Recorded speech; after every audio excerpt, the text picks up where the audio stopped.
السلام عليكم يا شيخ أمان الدين. Waalaikumsalam warahmatullahi wabarakatuh. Umpisan ko na po sa mukaddima. Inshallah, bibi. Ay, jazakallahu khair. أعوذ بالله من الشيطان الرجيم. بسم الله الرحمن الرحيم. السلام عليكم ورحمة الله وبركاته.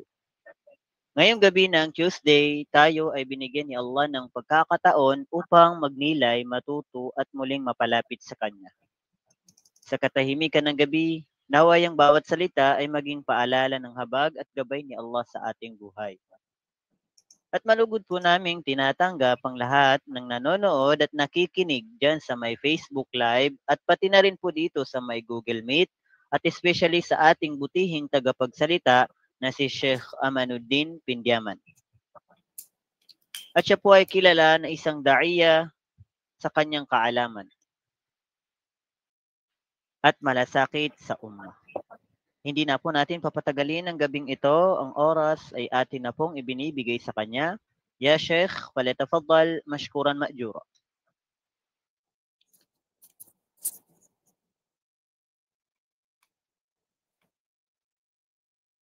Diretso na ito, wala nang mukaddima na ano. Bismillah.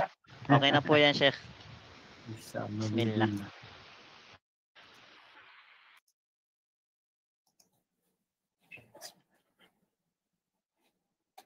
أعوذ بالله من الشيطان الرجيم وبه نستعين وعليه نتوكل والصلاة والسلام على أشرف الأنبياء والمرسلين أما بعد.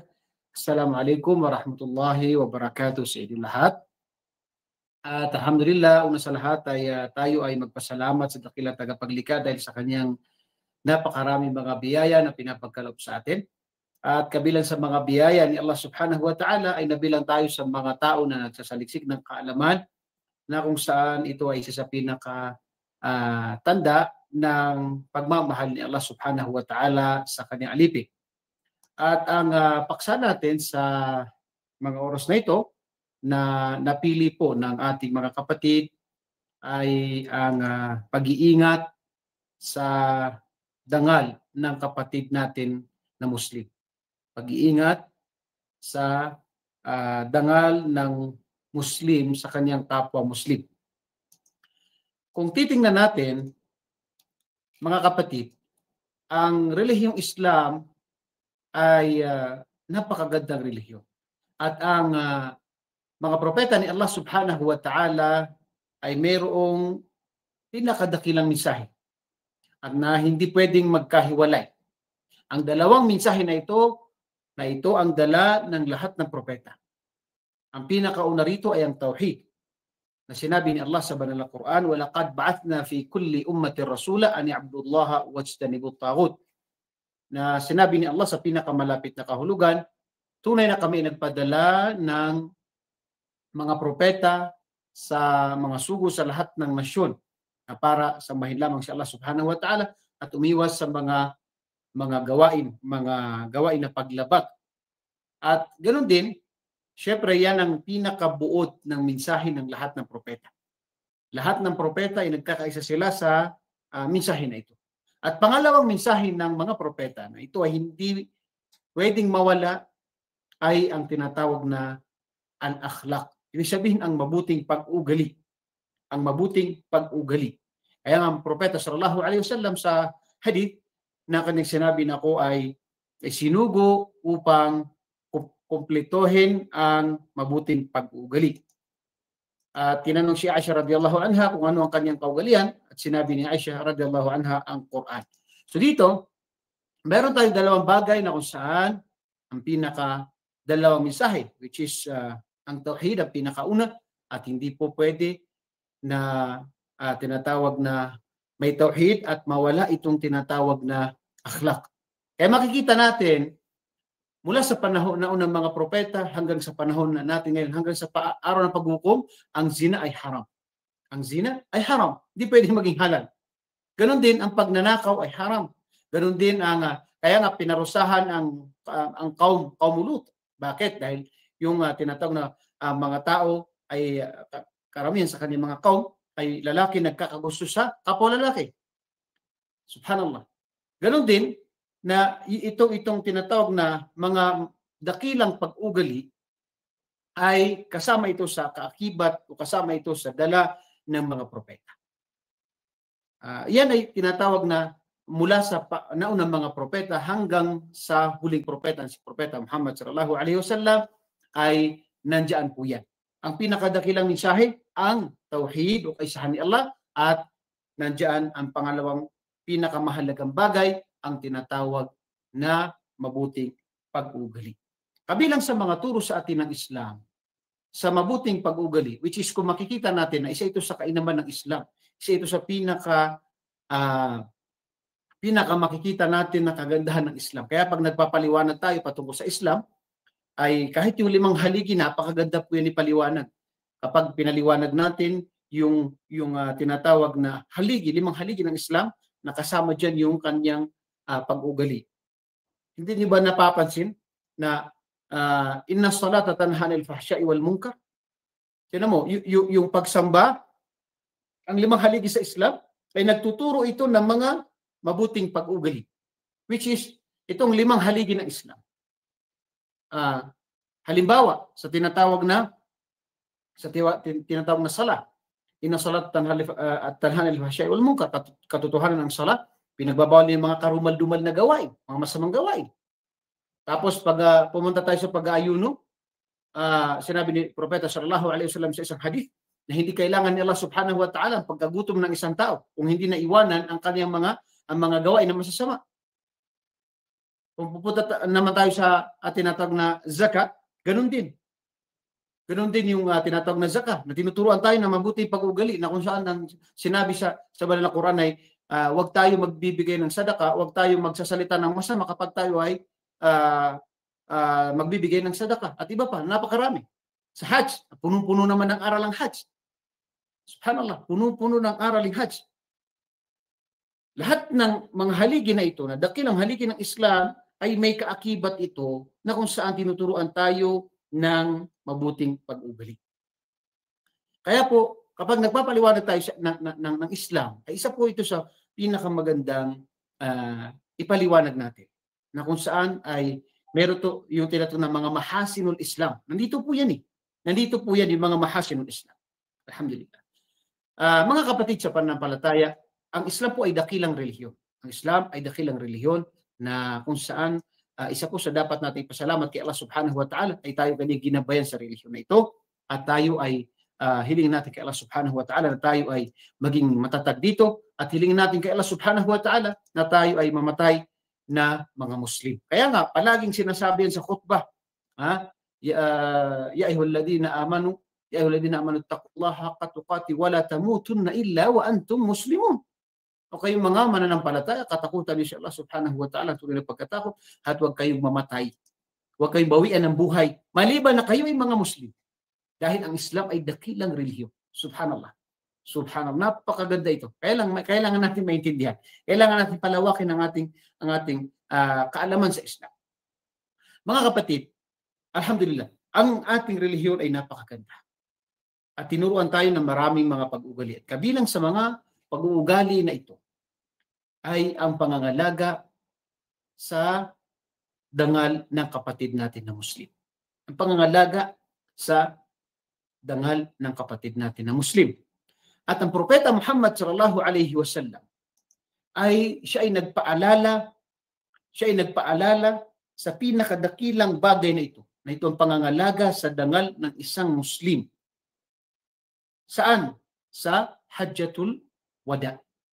Pinakadakila na mensahe sa pinakamainam na lugar, pinakamainam na panahon, pinakamainam na buwan. Hajjatul Wada, kung saan ito ay araw ng Arafah, pinakadakilang araw sa araw o sa buwan ng Hajj na kabilang sa tinatawag na Ashhurul Hurum, at ganoon din na yung tinatawag na pinaka dakilang lugar na ito ang Makkah. Ito ang Makkah sa Arafah. Subhanallah.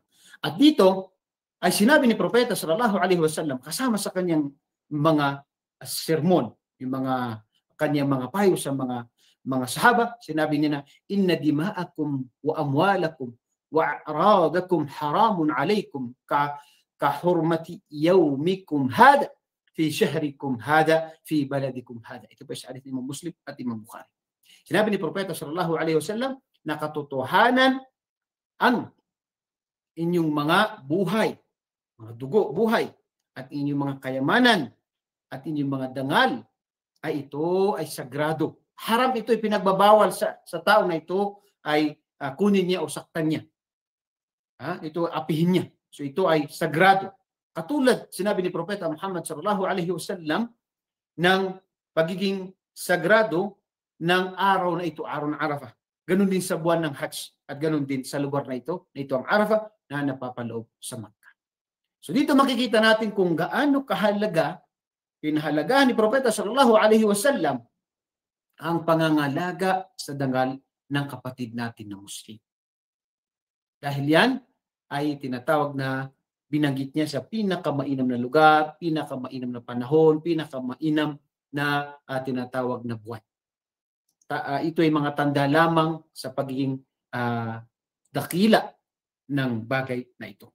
Kaya mga kapatid sa pananampalataya, nang dahil dito, ang Islam ay ipinagbawal ang pangungutya, ipinagbawal ang paninirampuri, ipinagbawal ang pagbibintang sa kapatid mong Muslim, dahil yan ay kabilang sa mga makakasira sa dangal ng kapatid mong Muslim.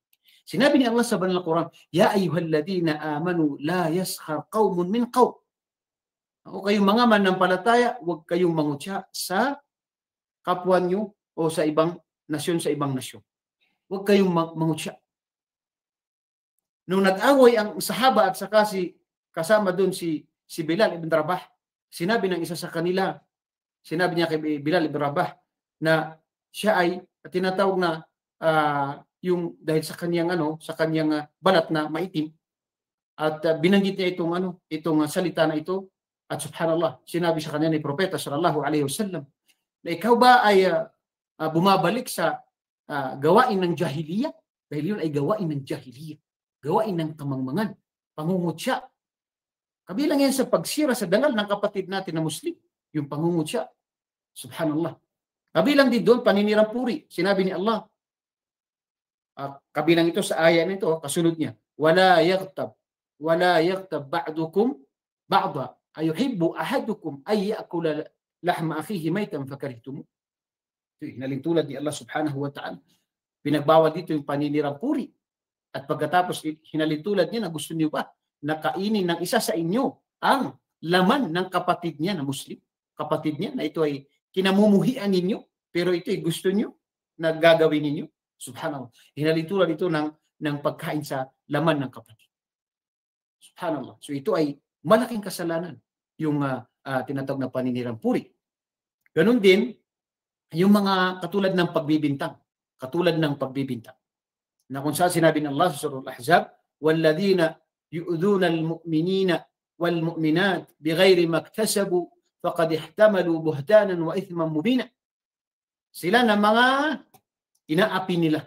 Nagpapalaganap sila ng mga masasamang mga salita, mga pagbibintang sa kapwa, sa mga mananampalataya. Katulad na hindi naman ito ginawa ng mga kapatid natin na mananampalataya, hindi man ito ginawa, ay tunay na sila ay nakagawa ng malaking pagbibintang at malaking kasalanan kay Allah subhanahu wa ta'ala.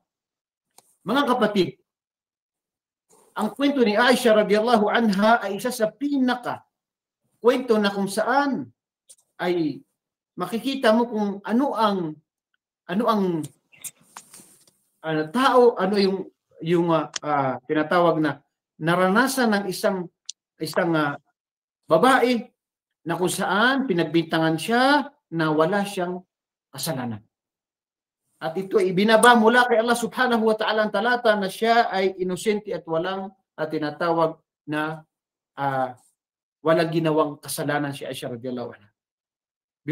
Biruin nyo kung gaano ito kasakit kay Propeta Muhammad sallallahu alaihi wasallam. Gaano kasakit kay Aisha. Si Aisha halos hindi na siya lumuha dahil sa tinatawag na wala na siyang luha na maiyak dahil sa sobrang tinatawag na pag-iyak ni Aisha radhiyallahu anha. Dahil lamang ito sa gawain ng mga munafikun at sinang-ayunan ng ibang mga mahihinang mga mananampalataya. Kaya ang parusa sa mga nagbibintang ay napakadelikado. Napakadelikado po dahil ang nabanggit sa Quran ay sila po ay at tinatawag na kapag hindi napatunayan yung pagbibintang nila, ay sila po ay paparusahan ng silas. So dahil dito ay makikita natin ang Islam ay upang mapangalagaan ang dangal ng isang tao ay tinatawag na ipinagbawal ang pangungutya, ipinagbawal ang paninirapuri, ipinagbawal ang pagbibintang at iba pang mga bagay sa kapwa Muslim. Kabilang sa mga nabanggit sa hadith ni Propeta sallallahu alaihi wasallam bilang paalala, bilang babala sa atin na kung saan ay subhanallah, marami sa atin na maaaring siya ay nagsasala, siya ay nag-aayuno, siya ay gumagawa ng mga sadaka, pero pagdating sa kabilang buhay ay ang kanyang mga gawain ay walang saysay kay Allah subhanahu wa ta'ala. Nabanggit sa hadith ni Imam Muslim rahimahullah na sinabi ni Propeta sallallahu alaihi wasallam, "Atadruna manil muflis?" Alam niyo ba kung sino ang nalugi?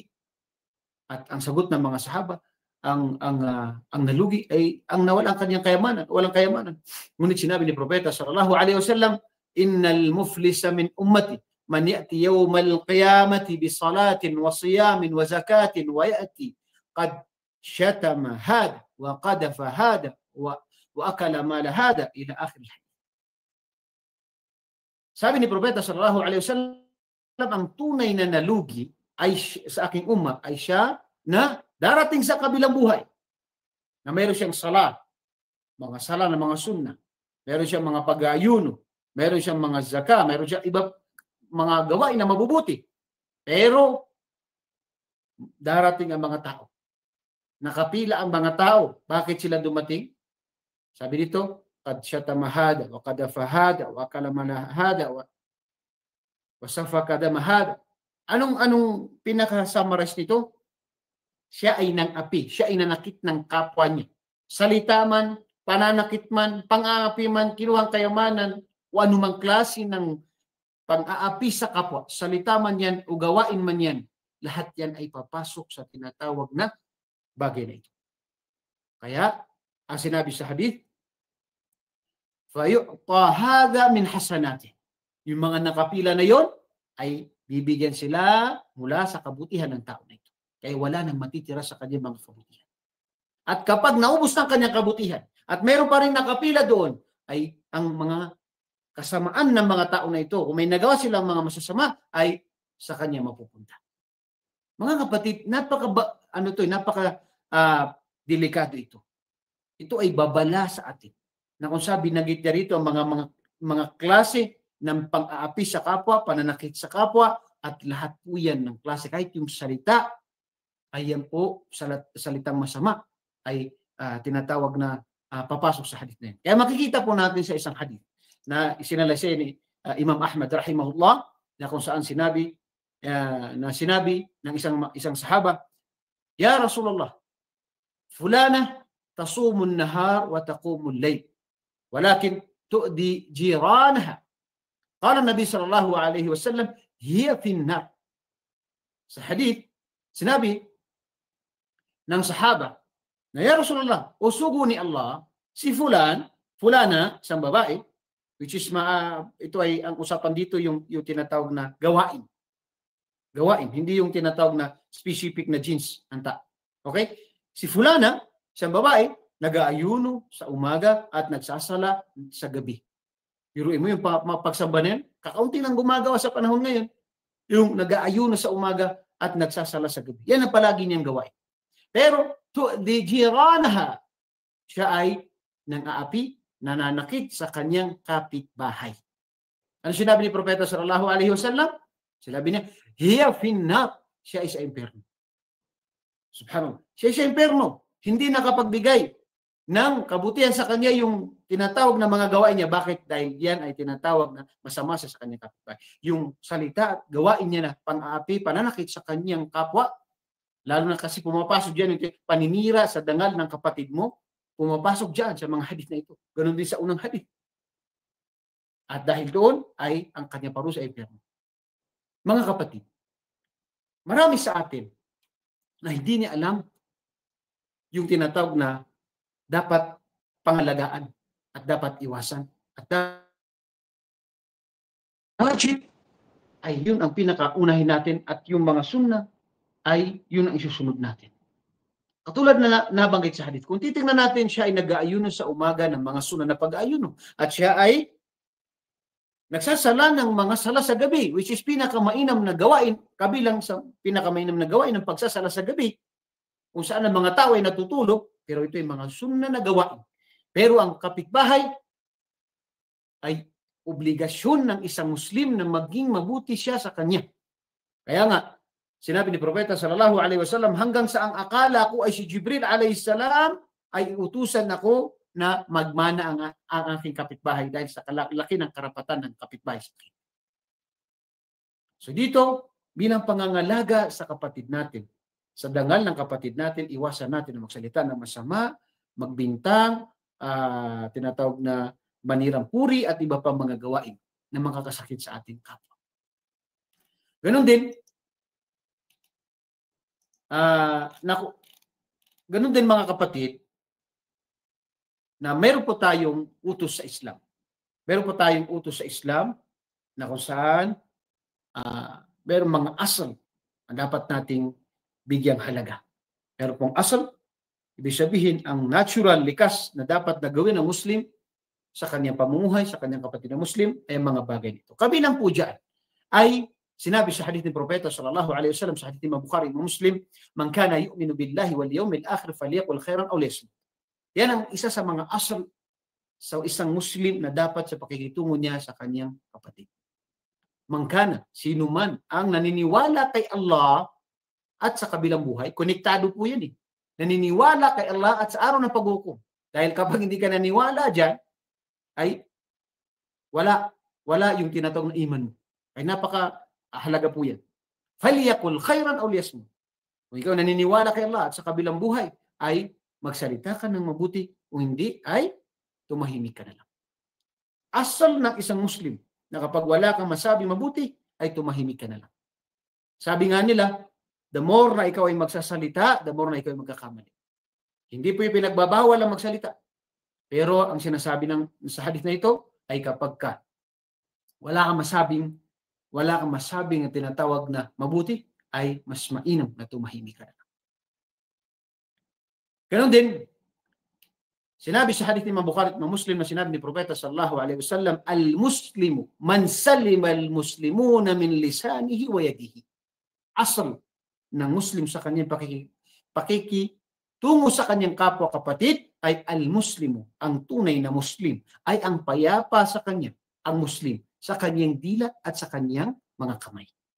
Ang payapa sa kanya, ang Muslim, ang mga Muslim sa kanyang dila at sa kanyang kamay. Kaya nga sinabi sa hadith ni Propeta sallallahu alaihi wasallam sa hadith ni Imam Muslim, inna min syarrin nas man tarakahu an-nas ittiqa'a fuhshihi aw syarrihi aw kama qala Nabi sallallahu alaihi wasallam. Kabilang sa pinakamasamang tao ay siya na iniiwan ng mga tao o pinapabayaan lamang nila o nakikitungo sila sa kanya para lang maiwasan ang kanyang kasamaan. Subhanallah. Yan ang pinakamasamang tao. Na makikitungo ka sa kanya, ibibigay mo o iwan mo siya dahil siya ay tinatawag na napakadelikadong tao. May mga tao na kapag nagbitaw ka ng salita, madadagdagan, mababawasan. Dahil ang topic natin ay yung tinatawag na pangangalaga sa dangal ng isang tao. At lahat po yan na nabanggit natin ay pumapasok dyan. Ganon din, pangatlo, na sinabi ni Propeta Muhammad sallallahu alaihi wasallam sa hadith ni Imam Muslim, man satara musliman satarahu Allahu fid dunya wal akhirah. Sino man ang pagtakpan niya, ang kapatid niya na Muslim, ay pagtatakpan sa kanya ni Allah subhanahu wa ta'ala ang kanyang mga pagkukulang, pagkakamali dito sa mundo at sa kabilang buhay. At nagbabala ang Propeta sallallahu alaihi wasallam na kanilang sinabi, man tatabba'a awrata akhihi al-muslim tatabba'a Allahu awrata. Subhanallah. Mag-ingat po tayo dito. Sinabi sa hadith, sino man ang kanyang kaugalian na gawain ay tingnan. Parang detective ba? Parang CCTV, parang yung mga marites na walang magawa sa buhay, kundi pakialaman ang buhay ng iba, at ipalaganap ang mga kamalian ng iba, ay tunay, sinabi sa hadith na ito, tatabba Allahu awratah. Si Allah subhanahu wa ta'ala mismo ang tinatawag na gagawa ng paraan para makita ng mga tao ang kanyang mga gawain na masasama. Napakadelikado po yan. Sabi nga ng ibang mga ulama, kamata dinutudan. Parang, kumbaga ay, kung ano ginawa mo, yun din ang babalik sa'yo. Ano ba nang tinanim ng isang tao, yun din ang babalik sa kanya.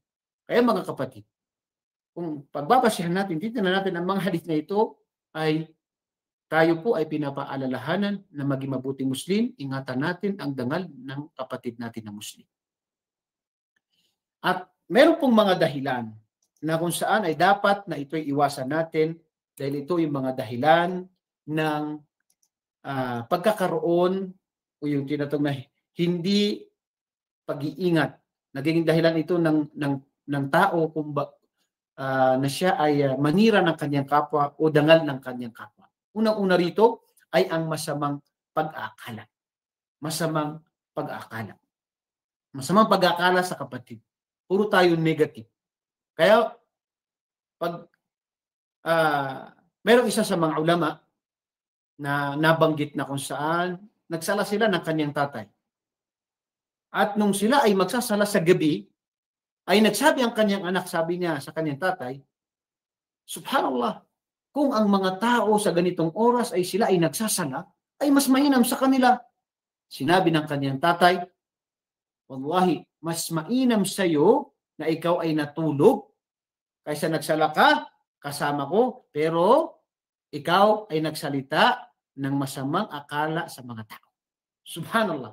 Ikaw ay nagsalita ng masamang pag-akala sa mga tao. Subhanallah. So, dito makikita natin mga kapatid, lalo na sa panahon ngayon, minsan mag-message ka sa isang tao, sinsun sabi nga nila, huwag tayong agad maghusga. O kaya tumawag ka at hindi nakasagot agad. Hindi mo alam kung ano yung ginagawa ng tao kaya hindi siya nakasagot. At minsan po nangyari po sa atin yan. Sa akin, minsan, meron ako isang kaibigan na tumawag. Dahil sa mga panahon na yun, tulog ako, hindi ko nasagot. Then, hindi ko nakita ko yung tawag niya at hinihintay ko na tumawag siya sa akin sa Messenger o sa WhatsApp. Pero, hindi ko tumawag sa kanya. Nung nakita kami, sabi niya, pagkaraan ng isang buwan, sabi niya sa akin, nalulungkot ako dahil hindi mo na ako pinapansin at kaya naganap ako ng ibang ng da'ya na maaring makatulong sa akin sa dahil siguro ka na kumbagay na kukulitan ka na sa akin dahil sobrang tawag ko sa iyo para palagi. Sabi ko, subhanallah, yung tinatawag na ang asal dapat sa kapwa Muslim ay maging mabuti ang pag-aakala mo.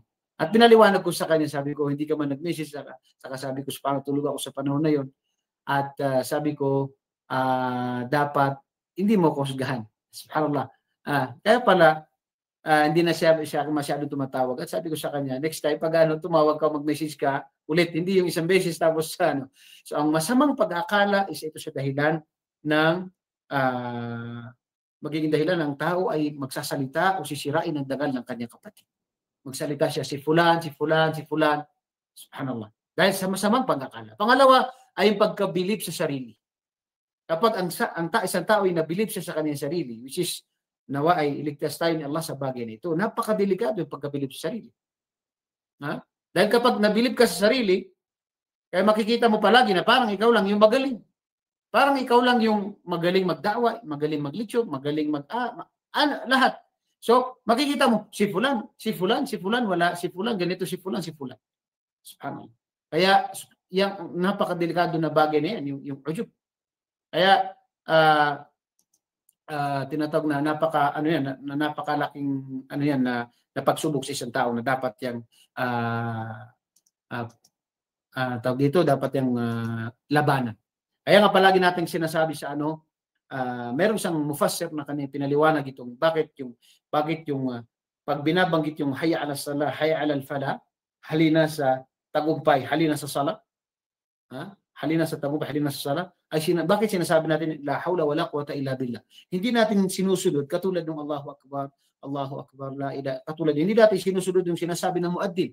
Ang sabi ng mga mufassir, ibang mga mufassir, sinabi niya ng mga fawaid sa ayan ito ay dahil wala tayong kakayahan maliban sa tulong habag sa atin ni Allah subhanahu wa ta'ala na makasagawa ng sala at makagawa ng tagumpay. Subhanallah. Wala tayong kakayahan maliban sa tulong ni Allah subhanahu wa ta'ala. Ano man ang maabot natin sa pamagitan ng tulong ni Allah subhanahu wa ta'ala. Palagi natin ito paalala sa ating mga sarili. Pangatlo ay ang masamang pagkainggit. Ang masamang pagkainggit, dahilan din ito ng paninirang puri. Dahilan ito na ang tao ay sisirain niya ang dangal ng kanyang kapatid dahil sa pagkainggit. Pagkainggit ay walang walang gamot ito maliban sa awa habag ni Allah subhanahu wa ta'ala. Dahil ang masamang pagkainggit ay hindi niya hangarin na maging katulad siya ng tao na ito, makakuha siya ng ganitong biyaya, kundi ang hangarin niya ay masira yung tinatawag na mauna siya o kaya masira ang mga biyaya doon sa kapatid niya. Yan ang tinatawag na masamang pagkainggit. Iba naman yung tinatawag na ripta. So ang masamang pagkainggit ay napakadelikado. Napakadelikado. Pang-apat yung pagmamalaki, pagmamayabang. Yan ay katangian ni Iblis. Kaya nga, nung utusan siya ni Allah subhanahu wa ta'ala na magpatira pa kay Adam a.s. bilang pagsunod kay Allah at respeto kay Adam a.s. sabi niya, ana khayrum min. Ana khayrum min. Khalaqtahu min tin wa khalaqtani min nar. Pati yung kanyang qiyas ay mali. Yung qiyas na ginamit niya mali. Ganun pa man dahil sa kanyang pagmamalaki, pagmamayabang, hindi siya nagpatira pa. Subhanallah. Utos ito ni Allah subhanahu wa ta'ala. At hindi siya nagbalik loob. Hindi siya nagbalik loob. Subhanallah. Tingnan mo yung kanyang pagmamayabang dahilan yan ng paninira sa dangal ng kapatid na Muslim. Kaya, yung mga bagay ito dapat natin iwasan. Sikapin natin na palaging positive tayo sa ating kapatid. Ganun din yung pagkabilib sa sarili, palagi natin paalalahanin wala tayong kakayahan maliban sa tulong habag ni Allah. Ay yung pagkainggit, iwasan natin yan na napakadelikadong sakit po yan na dahilan po yan ng kibr at dahilan po yan ng dahilan po yan ng hindi pagiging makontento ng isang tao. Napakadelikado po yan yung sakit na inggit. Kaya subhanallah, palagi tayong manalangin. At kapag po may nakita tayong biyaya sa kapatid natin, tayo ay humiling ng biyaya, sobrang biyaya pa sa kapatid natin. At ganoon din na yung palagi tayong magpakumbaba dahil ang pagmamalaki ay yan po ay katangian ni Iblis. Mga kapatid, hanggang dito lamang ako pinagpapasalamat muli sa inyo lahat at nawa ay nakapulot tayo ng aral sa maikling oras natin. Ako rin ay nagpapasalamat muli sa lahat ng mga kapatid natin na nag-organize ng ganito mga programa. Lahat-lahat po kayo na dumalo at lahat ng mga admin, lahat ng mga organisasyon na tumulong sa mga ganito mga programa. Nawa ito ay bilang sa inyong mga mabubuting gawain at nawa ang mga napupulot natin na aral dito ay isabuhay natin, ganun din na ibahagi natin. Ako muli ay nagpapasalamat sa inyo at bumabati na assalamualaikum warahmatullahi wabarakatuh. Waalaikumsalam warahmatullahi wabarakatuh. Subhanallah wa alhamdulillah. Isa na namang malalim at malawak na kaalaman ang naibahagi sa atin ng ating tagapagsalita na si Sheikh Amanuddin. At bago po tayo dumako sa Q&A session ay ating munang tatanungin ng ating tagapagsalita kung siya ba ay tumatanggap ng ilang mga katanungan mula sa inyo. Ya Sheikh, kayo po ba ay tumatanggap ng ilang mga katanungan mula sa ating mga tagapakinig? Inshallah, 3 tanong inshallah. Bidnillah. Naam. Inshallah. So, ngayon po ay aming binubuksan ang Q&A session. Sa mga nais po magtanong dyan sa may Facebook Live, ay pakilagay na lang po sa may comment section. At dito naman po sa may Google Meet, at pinapaalalahanan po namin ang kababaihan kung kayo po ay nais magtanong, ay pakiiwan na lang po sa may chat box.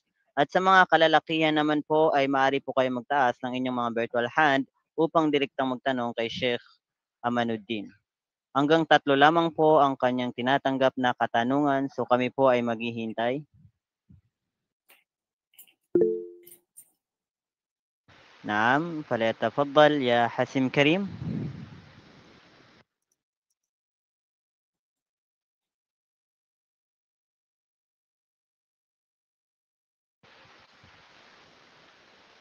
Asim Karim, nakamute ka siguro. Assalamualaikum ya Sheikh.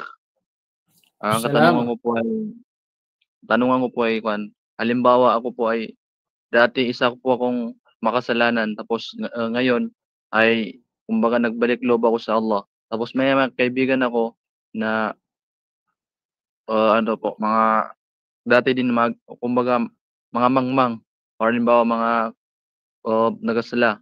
Tapos nagkukuwento ako sa kanila about sa nagawa ko dati or kung mga kabutihan ko ngayon. Ano po, hindi po ba yung mahulog sa kumbaga riya or anything else?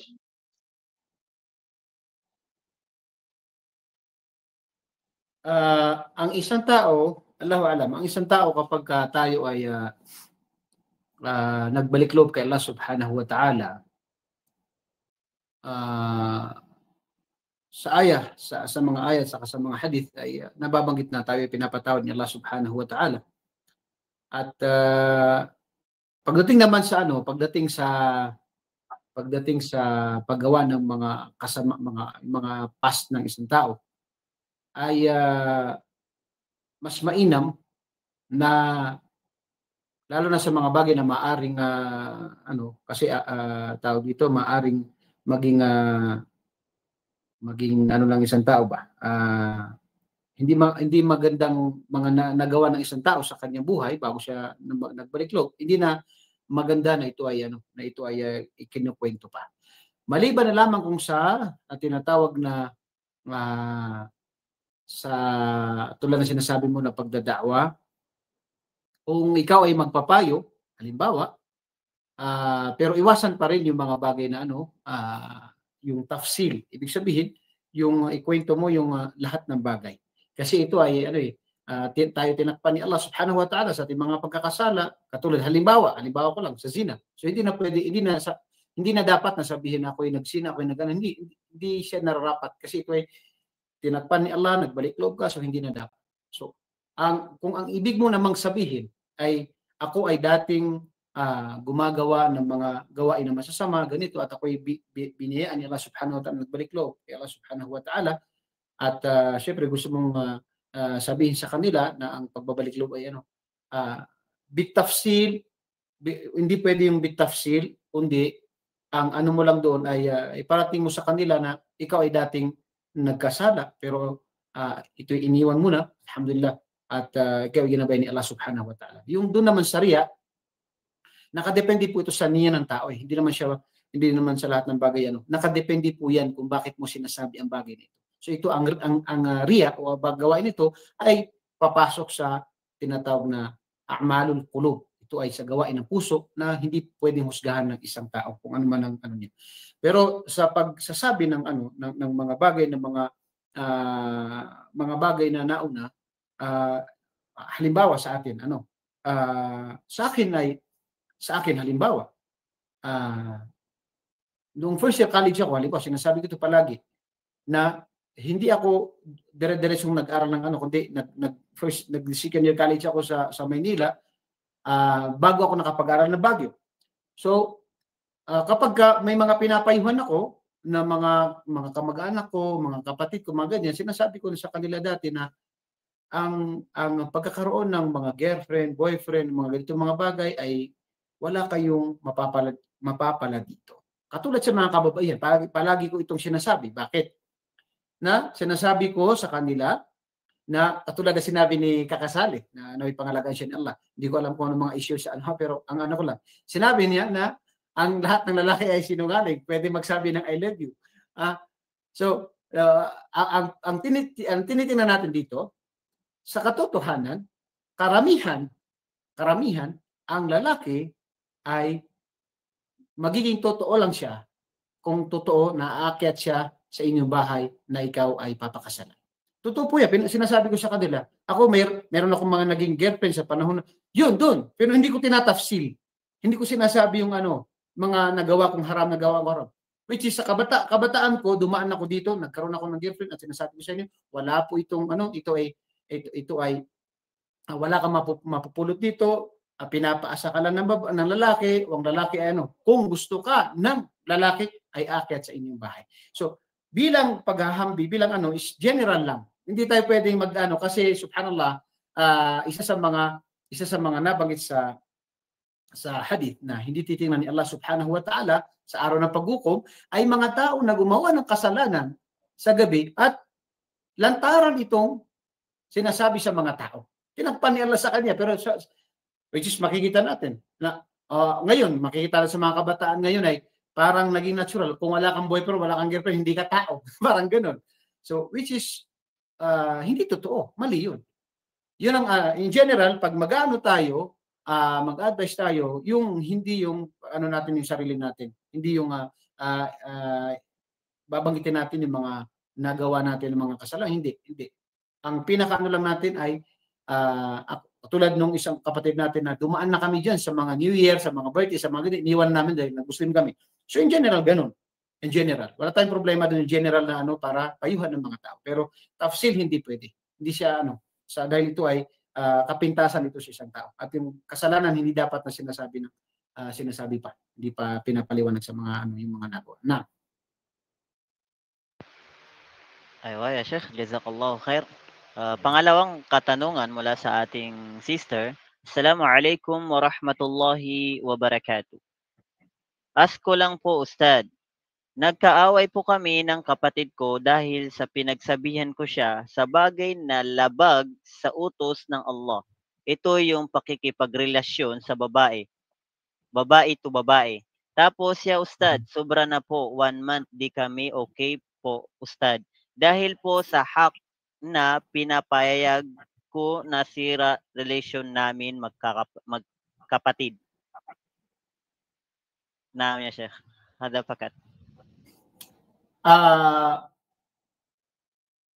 Ikaw ay nasa katotohanan at kabilang yan sa pinapahintulutan, walang masama doon dahil obligasyon mo na payuhan ang kapatid mo na gumagawa ng lantarang kasalanan. Sa iyo itatanong, lalo na ikaw na malapit na kamag-anak, kung kapatid mo, anak mo, na may nakikita mo na lantaran ng ginagawang kasamaan at kapag ito ay hindi mo binalaan, hindi mo siya pinayuhan, ikaw itatanungin sa kabilang buhay. Wama alayna ilal balagh. Ang obligasyon natin ay maiparating natin sa kanila. Tanggapin man nila o hindi, wala tayong problema doon. Wala tayong kasalanan doon. Okay, yun ang pinakamahalaga. Pangalawa, kung nagkaroon kayo ng ng alitan, nagkaroon kayo ng tinatawag na dahil doon, syempre ikaw kung ikaw nakakaintindi, hindi kailangan na yung pagputol kasi sa yung sa kumbaga sa tao. May mga tao na dapat mong titingnan mo yung sitwasyon, Kapag ang tao yung hindi pag-usap sa kanya ay makakatulong sa kanya para siya ay magbago, wag mo siya kausapin. Hanggang sa siya ay magbago. Pero kapag iniwan mo siya, na yun na magiging dahilan na mas lalo siyang maligaw, ay wag mo siyang iwan. Okay? So yung ganitong sitwasyon, dapat mong tingnan yung sitwasyon kung ano yung nababagay. So halimbawa, kung yung kapatid mo, alam mo na kapag hinayaan mo siya, ay mas lalo siyang magiging wild hindi, wag mong kapatid mo yan eh. Dapat mo siyang payuhan, dapat mo kausapin yung mga magulang. At hindi puputulin yung connection sa kamag-anak, lalo sa kapatid. Pero kung alam mo na nahihiya siya o hindi niya kaya na hindi ka kausapin, so wag mo siyang kausapin. Wag mo siyang kausapin, wag mo siyang kausapin at yun ang makakatulong sa kanya, kung makakatulong ito sa kanya. Jazakallahu khairan ya Sheikh Al-Fadil. Last question po ya Sheikh. Ustad, Assalamualaikum warahmatullahi wabarakatuh. Hindi ko po alam kung out of topic to. Magkakasala po ba ang isang tao kapag siya ay hindi na tumutulong kasi date lagi siyang tumutulong tapos at the end ititismis ka pa ngayon dahil umiiwas ka na, ayaw mo nang tumulong. Yun po, magkakasala ba kapag ayaw mo nang tumulong? Hindi ko naintindihan yung pinaka-board ng tanong. Yeah, Sister Pakiano ka nga po.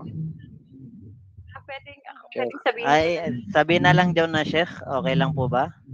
Easy siya. Na tafadhali niya ukhti. Bismillah. Halimbawa po, lagi kang tumutulong sa kapwa mo. Kapwa mo si kapwa-tao. Then, suddenly, lahat ng tinutulungan mo, laging yung, alam mo na, yung mga may ugali, ganyan, sisiraan ka or something. Ngayon, yung sister, nadala na siya ng kakatulong, nadala na siya ng kakatulong. Sabi niya talaga, na hindi na siya tutulong. Ngayon, suddenly, meron na naman ang hingi ng tulong sa kanya. Yung sister kasi na to, lagi siya. So ngayon, nung wala pang feedback kung tutulong ba siya o hindi. Tumulong. Ang tanong ko doon, nagkakasala po ba yung isang tao pag ayaw na niyang tumulong dahil umiiwas sa mga problema, yung mga fitna nga po, yung mga ganun? Okay. Ako, yung ganitong klaseng which is ang pinaka natin dito, ang pinaka palagi na kadalasan na nangyari sa atin ay yung pagpapautang. Minsan nagkakaroon tayo ng phobia sa pagpapautang. Tumutulong tayo, pero tayo yung nagiging masama, which is kadalasan sa atin yan talaga na Kaya napakahirap mangutang. Napakahirap mangutang dahil ikaw pa yung magiging masama, mapuputol pa yung minsan ganoon. Pero mga kapatid, ang pagtulong kapag tayo ay ikhlas kay Allah Subhanahu wa Ta'ala, yun ang pinakauna. Tumulong tayo ikhlas kay Allah Subhanahu wa Ta'ala, hindi po magiging dahilan na may masamang tao, may masama na pag-ugali ay puputulin natin yung kabutihan. Sa aking experience, although minsan ako sa akin dati na mayroon akong mga extra na nagpapautang pero natatagalan minsan yung iba hindi naman, okay naman. Magkaiba pa rin kami ng na may mga na ibang tao na magkaiba kami ng tulad ng asawa ko, magkaiba kami kasi sabi niya ayaw ko magpautang. Magkaiba kami dahil siya ilang beses na nagpautang hindi nagbayad, yung iba nagka-amnesia na, yung iba na. So sa kanya magkaiba yung sa kanya yung niya ngayon is ganoon, pero ako sa akin sinasabi ko sa kanya na yung kabutihan wag mong putulin.